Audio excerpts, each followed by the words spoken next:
काहीही झालं तरी मी त्यांना सुखानं जगू देणार नाही. जो मंत्राच्या वाटेत आडावा येतो तो पुन्हा या जगात दिसत नाही. ती खोली पाहताय का? बाहेरून फार छान महालासारखी वाटते, पण सगळे तिला शवागार म्हणून ओळखतात.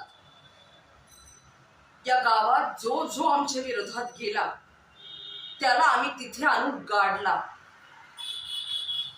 तशी वाईट नाहीये मी. म्हणजे जो माझ्या आतडीनं वागतो, माझ्या हुकुमाच्या बाहेर जात नाही, त्याला मी फुलांसारखं जपते. आणि तुम्ही सांगताय कुणी योगी आले आहेत आणि ते माझा हुकूम मानायला तयार नाहीत. कशी हिंमत झाली त्यांची? त्यांना म्हणावा असे योगी मी खूप पाहिली आहेत आणि आमच्याकडे ते फक्त दान स्वीकारायला येतात. कसली गरज असेल त्या भिक्षुकांना तर पाठवून द्या.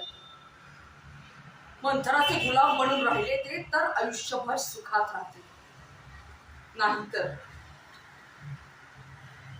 नाहीतर होत्याचे नव्हते कधी होतील हे त्यांना त्यांचं सुद्धा कळणार.